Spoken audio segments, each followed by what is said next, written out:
welcome to the channel. This is Waga. We are going to continue building our app, which you can see on the right here. We have the finished article. Last time, I believe we worked on the authentication block. This block's over here. And now what we're going to work on is the login block. We are getting really close to connecting everything to the UI. So let's get to it. As you can see on the simulator, we have a user who is what you're looking for, like depending on your interests. So you have the name, the image, and these two buttons don't work, like I explained before. I just like through the entire process for you to see what we're building to, so that you don't get bored over this periods where we have to set up the building blocks. You know, you have to set up the foundation before you start building the structure. Foundation first, then structure. So yeah, so first things first is to create our login blocks, and for that we come to block here and we create a new package. We call it block.login, like so, and we hit OK, and then using the block generator we create a new block and we call this block login, and we hit OK, and yeah, we hit OK, and it will generate all the code for us. We have the barrel file where the blocks have been exported from one file so that it can be imported simply. We have our login block, login event, and login state. The basics. We're doing that from the plugin. Maybe today we can see the various plugins that are available for BLoC. Yesterday, for some reason, when I was making the video, we couldn't see them. Oh, okay, here they are. So we see block code generator, and yeah, it's called block code generator. But there are several BLoC plugins. Let's just look for BLoC. Oh, okay. No, in marketplace. Okay, yeah. So you see Flutter block generator, called block starter, Viva block. Okay, base block generator. So there are various blocks, but the one we have, or the one we like. Why is this one more popular? It didn't give me the exact same result. So pick either block code generator or Flutter block generator. I'm personally using block code generator, as you can see. So yeah, so basically that was it. When I was making the videos, I made about a video yesterday, or the previous video, let me say that, because in the internet there is no time. It wasn't giving me it wasn't showing the, I couldn't search the plugins for some reason from Android Studio, but now that I can, and let's get to it. And turns out our plugin isn't very helpful. We're not going to use much of this code on state in particular, and for that we can actually just get rid of all of it, I guess. All of it. And first thing we could say is we can use immutable to describe the class of login state.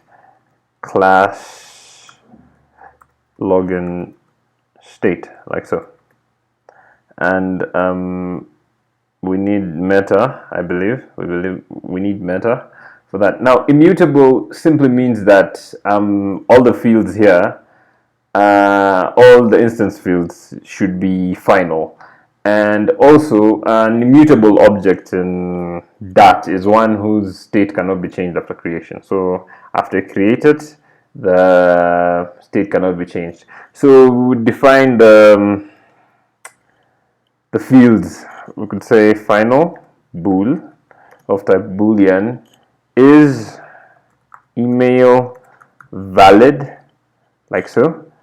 And after that we could say final bool is pass password valid, wait, password valid, like so, and then final bool is submitting, like so, and again I'm guessing final boolean is success, and final bool, oh sorry, I'm putting spaces, these aren't words, the booleans, is failure, like so.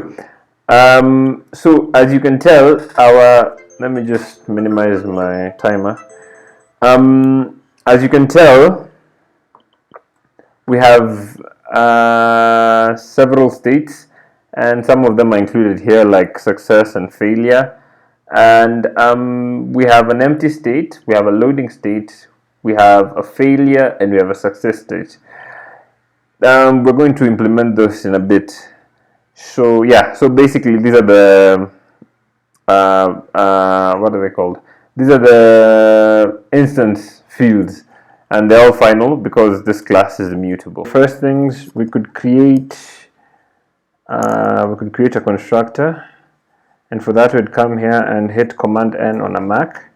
I'm not sure about the command on a Windows, but we hit this, and we select all of these and just hit OK, and this will give us this. Then we make it named parameters. We make sure that the parameters are named, so we do that, and we come here and we do the same. So now we have named parameters, and we also make sure that we want to make sure that whenever we're calling in login state, that these parameters are required. So you know, the full name of this is named optional parameter.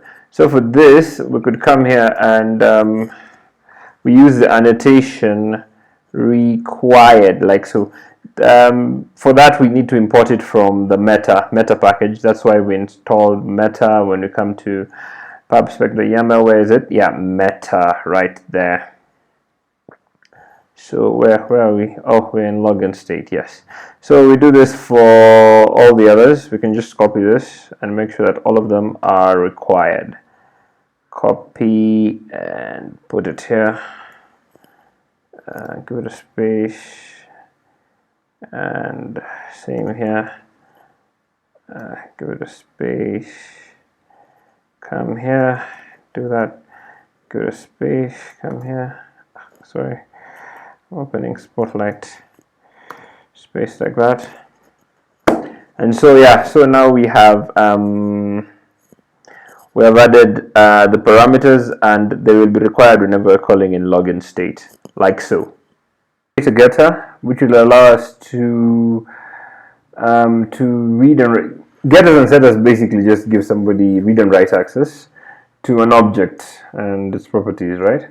So for example, this one will check whether the form is valid by checking whether is email valid and is password valid, or whether both of them are true, right? So we could just say bool and get, and we say is form valid, and we use an arrow function to check if is email valid and is password valid, like so. So yeah, that's what that bool, it's going to check if these two are true and return true or false on whether the form is valid, like so. After that, we're going to create a bunch of factory methods. We're going to work with a couple of factory constructors. Now I don't think we've encountered factory constructors so far building this in the few videos we've done. Factory constructor, basically we use one when we don't necessarily want to return a new instance of a class. You know, there are two types of constructors: the generative constructors in Dart and factory constructor. A generative constructor returns a new instance, and a factory constructor not necessarily. So the way to know the difference is that a factory constructor must always have return, and a generative constructor does not necessarily have to have a return. Like, I'm guessing if we come to authentication state like so, we don't have a, yeah, like this is a generative constructor. It doesn't necessarily have, it doesn't have return. It's one way of checking. So basically, that is the main difference between factory constructor and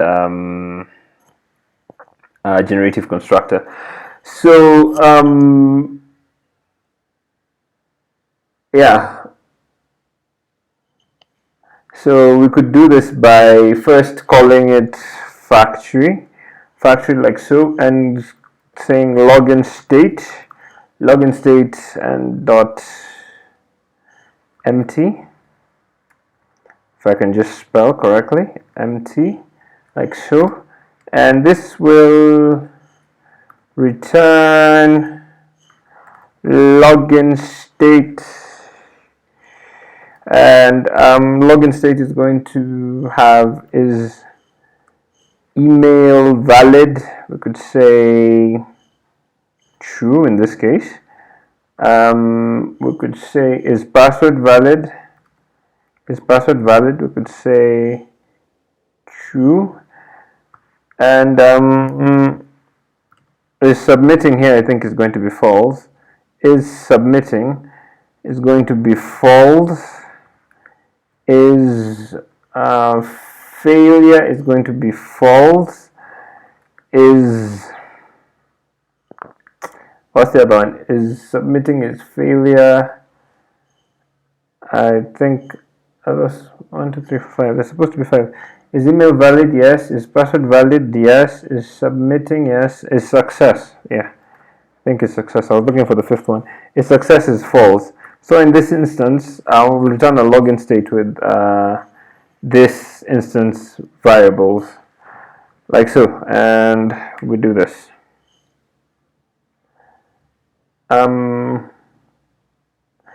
Because this empty is usually, if we could write here, this is usually the initial state of the login form. Like when we build the login form, I think we'll do that 2 videos from now or something. When we build the login form, this will be the initial state, like it will be empty, right? So after that, we are going to come here and we're going to create another one for loading, right? Loading is the state of the login form when we are validating credentials. We'll use, I think, regex, and we'll use a bit of regex to validate the credentials and whether the email is at least is this long and yada yada yada. So yeah, so let's get to it. We could say factory, and we say login state, and I think we'll just copy this and then change them as is required. We hit copy, cut, copy, and we hit this like so. Factory is loading state. Oh god, wait, I've just paused it up. We could say loading like so, and let's just do it. Let's go over it again. Or we could snatch. Oh, what the okay.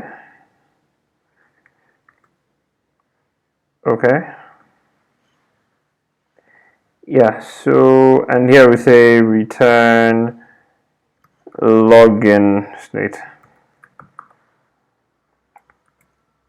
Return, not return. Return, and hopefully we can snatch victory from the jaws of defeat, and with the help of code formatter. Okay, so basically that's what we were trying to do. So this is where the loading state of the login form when we are validating the credentials.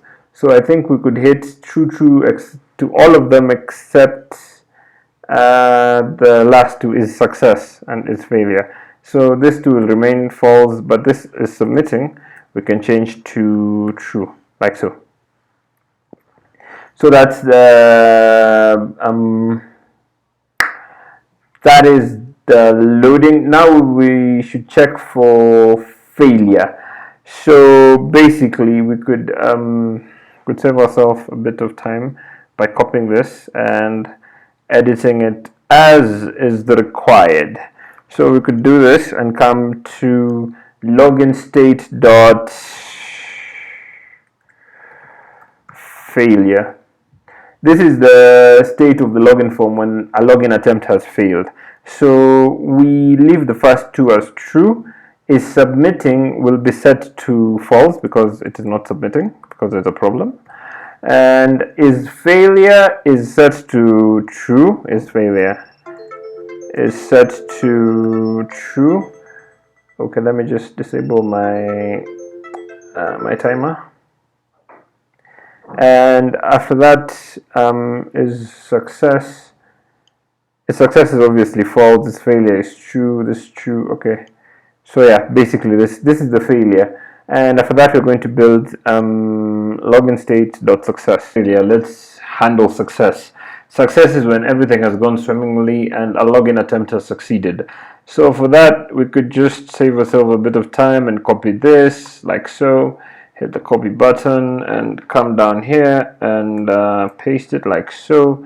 And we could say here success like so. And is password valid? This is true. Is submitting? We could hit, this will be false. Is success is failure is false. Is failure is false. Is success is true, like so. So this is when everything has gone, when the login attempt has succeeded. So after that we will define a few functions of for our convenience. We'll use them in a bit. So for that we could come here and at the bottom and say login state update. We could say login state update, and we could say bool. We could take this too. Bool is email valid, like so. Copy, come down here, put them here like this, and we could come here and return copyWith.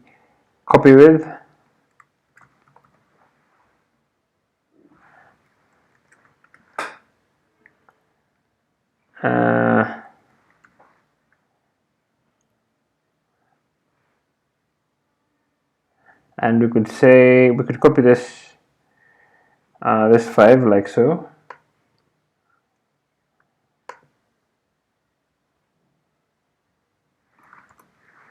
And we could say here is email valid, and after that we could say is password valid, like so.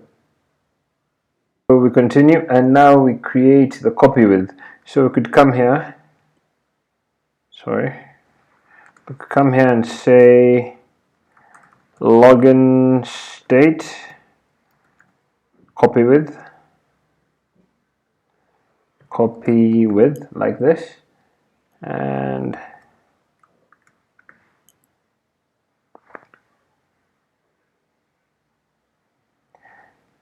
we could say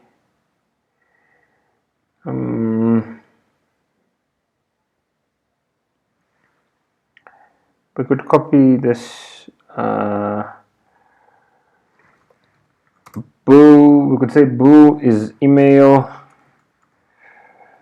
valid. I was looking for a place where I could copy them, like I could copy so that I don't have to type them out, but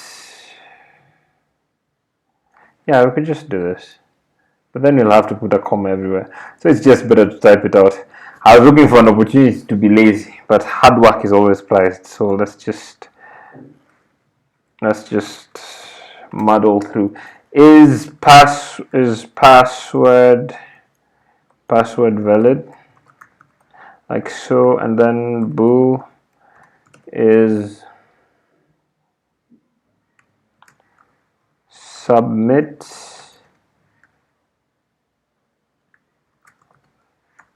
enabled, and then bool is submitting. Where am I putting? Is submitting, and then bool is success, and bool is failure, like so. And this will return to us login state, and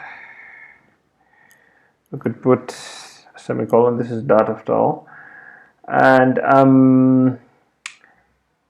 we're going to use two operators.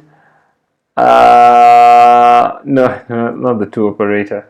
We're going to check whether the emails are valid, and if not, we return the second value.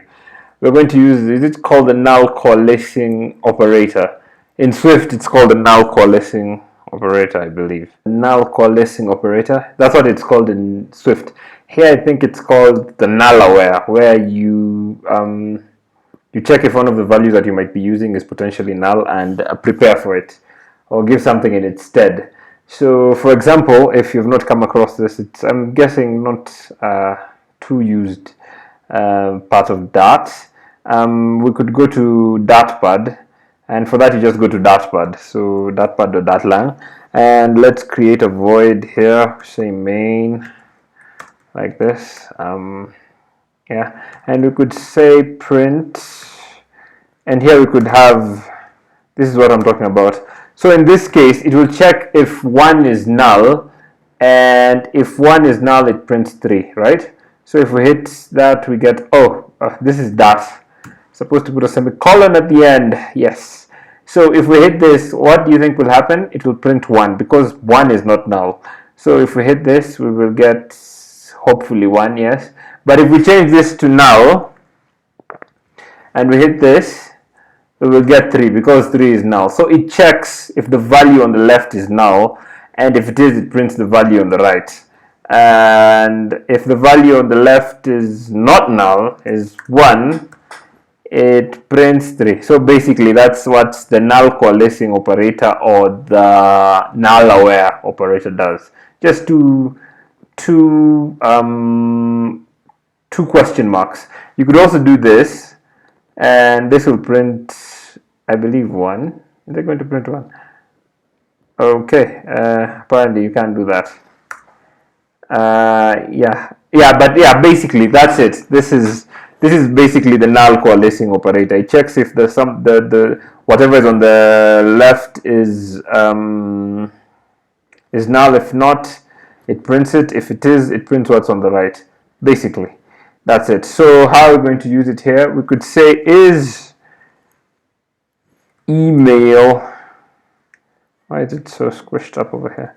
Come like this. Let's just give ourselves more real estate, and we could say is email valid, and if it is, we say is email valid. If not, this dot is email valid.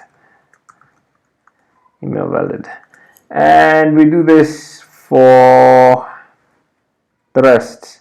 We could say is password valid, and we check is password valid, and if it isn't,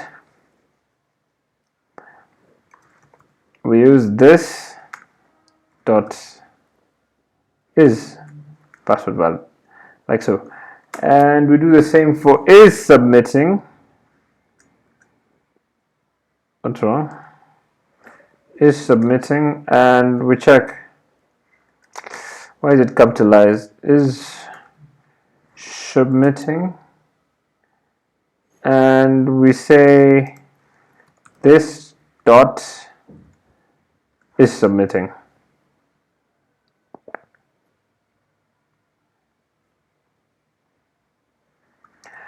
And we do the same with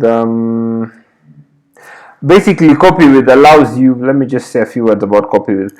copyWith allows you to copy, but the given fields will be replaced by the new values that you've included, right?